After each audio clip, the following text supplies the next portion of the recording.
Hello, and welcome back to the 18th installment in a series of videos about the history of Japanese prints and the collection of Japanese works on paper at the Honolulu Museum of Art. I'm Stephen Salel, the curator of Japanese art. In our previous video, we discussed the abstract prints of Onshi Koshiro and the creative prints movement in which he participated. In a magazine article they published in 1907, Yamamoto Kanae and two other printmakers declared that a Japanese artist must work independently to not only design the imagery for a print, but also to carve the woodblocks, print the blocks, and publish the finished images without assistance. In their decision to work self-sufficiently, Yamamoto and his comrades rejected the traditional hanmoto system with which ukiyo-e had been produced for the previous 250 years. According to that system, the duties for producing a print were divided between several specialists: a designer, a carver, a printer, a publisher, and various assistants. This is Utagawa Kunisada's parody of that system, in which he imagines each member of the typically all-male team as a beautiful woman.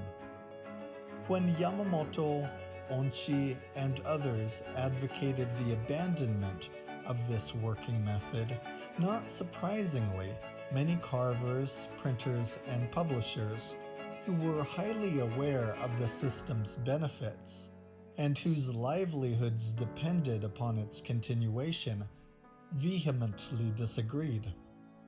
In 1915, the publisher Watanabe Shozaburo spearheaded an alternative path, which he dubbed the New Prints or Shinhanga movement.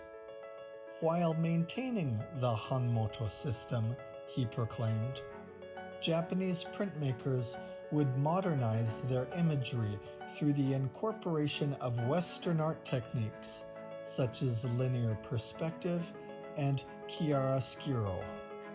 Important designers who aligned themselves with the New Prints movement include Hashiguchi Goyo, Ito Shinsui, and Yoshida Hiroshi.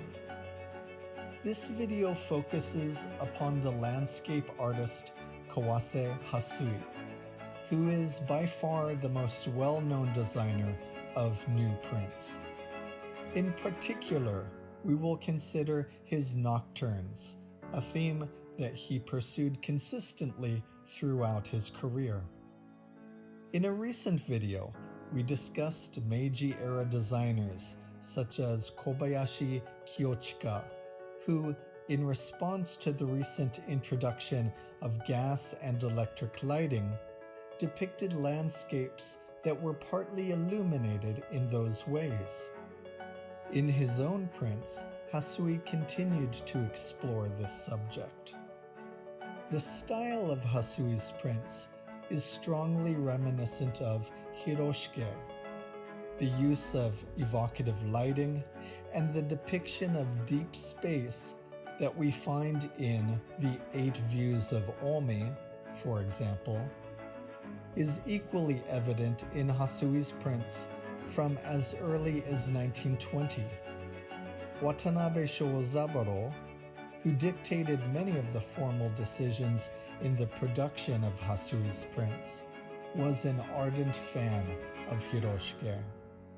In 1917, he curated an exhibition that commemorated the 60th anniversary of hiroshige's passing, and he frequently published modern reproductions of hiroshige's prints over the course of his career. Other aspects of Hasui's work that bring to mind the prints of hiroshige include depictions of a particular subject under a variety of lighting conditions, and the inclusion of reflective bodies of water that make nearby structures seem to float in midair.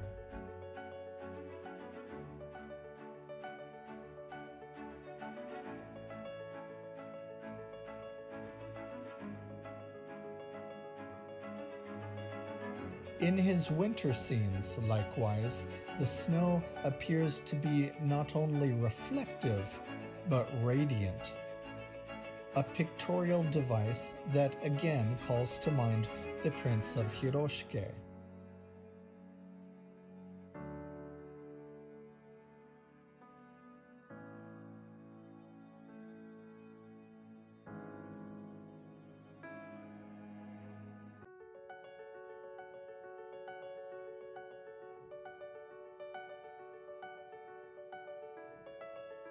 In recognition of Hasui's efforts to preserve the heritage of traditional woodblock printmaking, the Ministry of Education designated him a National Living Treasure in 1956.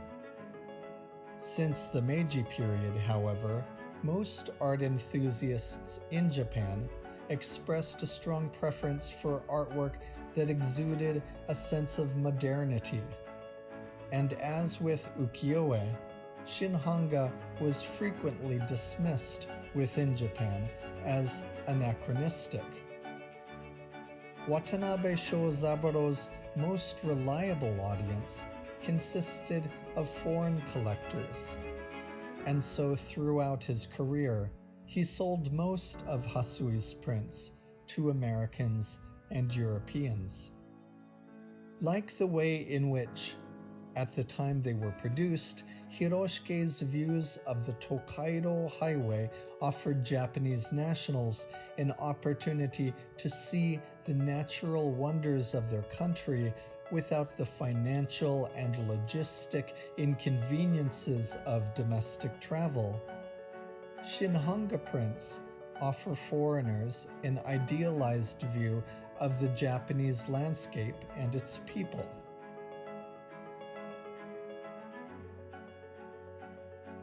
Kawase Hasui's prints, in particular, offer pristine, seemingly timeless views of the country's landscape.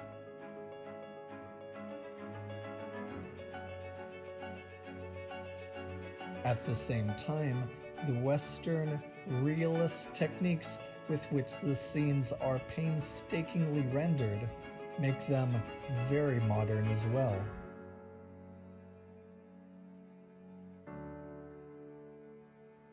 In our next video, we will discuss how, in the late 20th and early 21st centuries, not only has the audience for Japanese woodblock prints become internationalized, but the artists who now dedicate themselves to the production of such works have become equally diverse.